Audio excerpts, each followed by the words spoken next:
الحمد لله رب العالمين. الحمد لله حمدا حمدا، والشكر لله شكرا شكرا، وأصلي وأسلم على أشرف الأنبياء والمرسلين سيدنا محمد وعلى آله وصحبه أجمعين. مشاعر كثيرة في قلبي، ما أدري ماذا أقول في ال5 دقائق الذي ضيقتنا بها. جزاكم الله خيرا. لا، لن أتجاوزها بإذن الله. هذا الرجل العظيم، هذا الرجل الغريب، هذا الرجل النادر، هذا الرجل الذي صنع الأعاجيب، فتح الله كورن. تحيرت في شخصية هذا الرجل بعد طول تأمل في ال3 الأيام الماضية. وجدت أن هذا الرجل ألخص كلمات في وصفي له: الإخلاص، الصدق مع الله عز وجل ولا نزكيه على الله. خطوة بخطوة جعل النبي صلى الله عليه وسلم القدوة التي له. استشعر معنى الأمة الواحدة، لم ينكفئ على نفسه، لم كما ذكر أخي الحبيب يشغل نفسه بالمؤامرات والمشاكل، بنى نفسه كما بنى النبي صلى الله عليه وسلم، بنى صحابته كما بنى النبي صلى الله عليه وسلم صحابته. تأملوا معي: قيام ليل، بكاء، انكسار، تذلل بين يدي الله عز وجل، قلب صادق لا يريد الدنيا، همه الأكبر أن يرضي الله عز وجل، فأكرمه الله عز وجل بفتوحات، فكان حقا فتح الله. وسأبرهن على ذلك بفعل النبي صلى الله عليه وسلم. النبي صلى الله عليه وسلم لمن تأمل في سيرته 12 عاما في مكة، ماذا كان يصنع؟ كان يربي الرجال. ربى من؟ أبو بكر وعمر وعثمان وعلي وسعد وأبا عبيدة وطلحة. من هؤلاء الرجال؟ هم الذين قادوا الفتح بعد ذلك. ففتح الله ربى رجال هم الذين وصلوا إليكم أجمعين. يا أحبتي، لا نصر لهذه الأمة ولا تمكين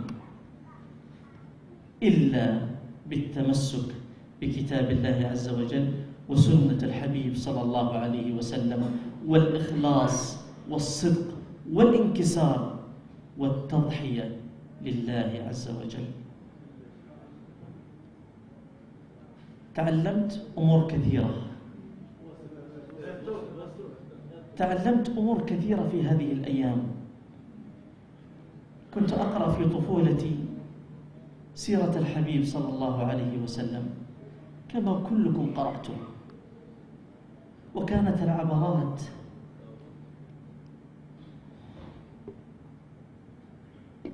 في كربه صلى الله عليه وسلم عندما توجه إلى الطائف. فقد من؟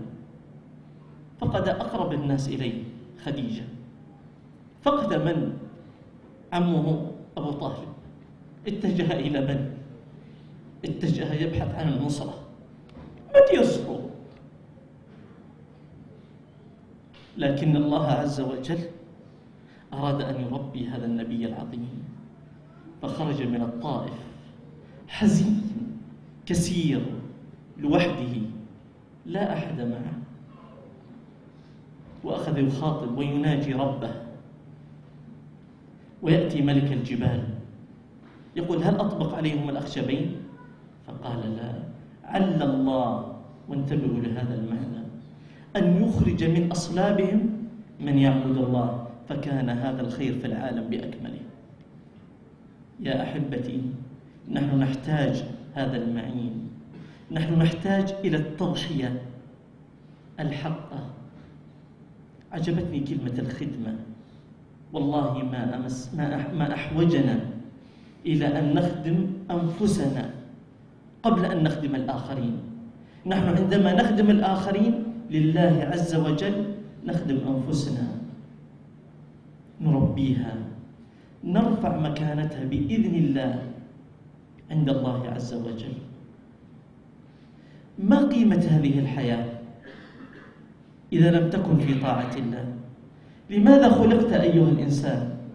الله عز وجل لخص خلقك في كتابه: وما خلقت الجن والإنس إلا ليعبدون.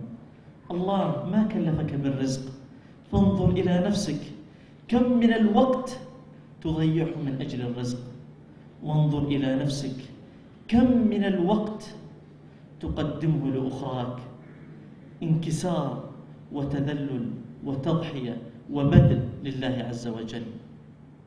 5 نقاط أوردها باختصار في هذا الرجل العظيم الذي تعلمت منه في هذه الأيام، وتعلمت أشياء أخرى لكن سأكتفي بهذه ال5. الأمر الأول كما ذكرت الصدق، فهل نحن صادقون مع الله؟ والله لو صدقنا الله لصدقنا، والله لو صدقنا الله لصدقنا. قتلنا الرياء، الظهور، حب الذات. هذا الرجل العجيب يتذلل، ينكسر. كم حظنا من قيام الليل؟ أنتم أيها الدعاة الآن، أنا أخاطب دعاة ما أخاطب عامة. كم حظ كل واحد فيكم في ظلمة الليل؟ كم عبرة تقطر بين يدي الله عز وجل؟ كم للأسف حالنا يبكي والله. ثم نريد النصر. من أين يأتي النصر؟ إذا أردنا هذا الطريق لابد من الأمر الثاني الذي تعلمته من هذا الرجل: التضحية بكل معاييرها. التضحية بالوقت، التضحية بالمال. فصنع رجال أمس كنا معهم، كنت أحلم، ما كنت أتوقع أني أنا سأرى في حياتي رجل ينفق كما أنفق أبو بكر الصديق رضي الله عنه عندما أمر النبي صلى الله عليه وسلم بالإنفاق، فأتى النبي صلى الله عليه وسلم بكل ماله. رأيت أمس رجل أنفق كل ماله، ربى رجاله على التضحية. فربوا رجالكم، وقبل أن تربوا رجالكم ربوا أنفسكم على التضحية لله عز وجل. ربح البيع. النبي صلى الله عليه وسلم يخاطب صهيب: ربح البيع أبا يحيى، فمن ضحى لله إن الله اشترى من المؤمنين ماذا؟ أنفسهم. بدأ بالنفس، وهذا الموطن الوحيد الذي قدم الله عز وجل النفس على المال وأموالهم، بأن لهم ماذا؟ الجنة. الله أعطاك هذا النفس وأعطاك هذا المال، فتبخل لماذا؟ النقطة الثالثة الخدمة. تخدم من؟ تخدم لله. تعطي وقتك لمن؟ لله. نكران الذات. أنا أتعجب من أساتذة في الجامعة يخدموننا، والله متعجب، لأني زرت جامعات كثيرة أكثر من 50 دولة، لا عدد لا أستطيع أن أحصيها الجامعات التي زرناها. دائما أساتذة الجامعات ينظرون إلينا من برج عاجي. لما؟ لأنهم أهل تنظير.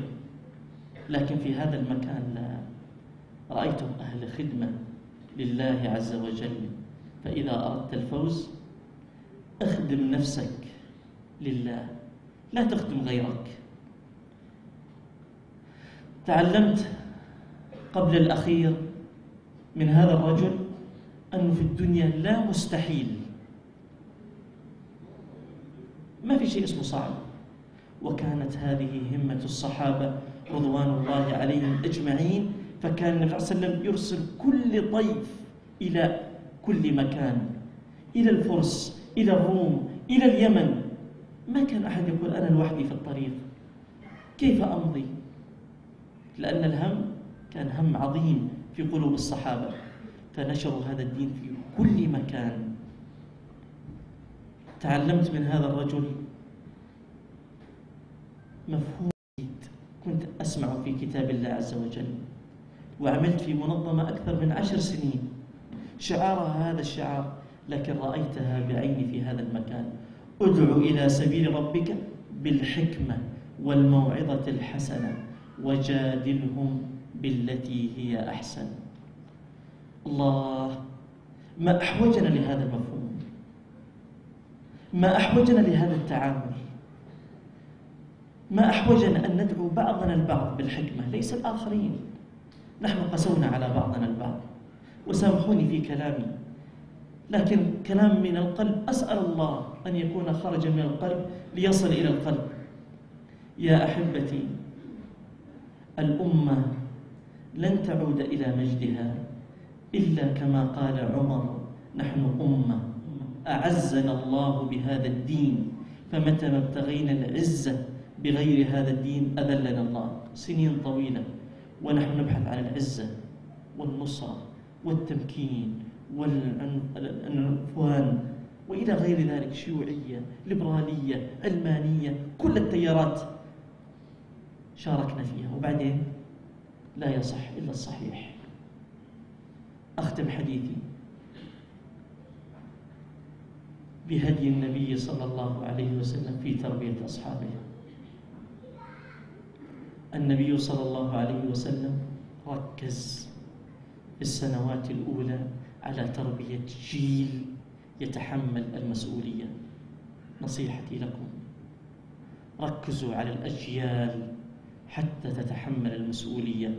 أنتم رسل في كل أصقاع الدنيا، من أفريقيا، من أوروبا، من آسيا الوسطى، من العالم العربي. لن نفلح إلا إذا سلنا بنفس الطريق الذي مضى فيه الحبيب عليه أفضل الصلاة وأتم التسليم. واعذروني على الإطالة، وصلى الله وسلم وبارك على سيدنا محمد.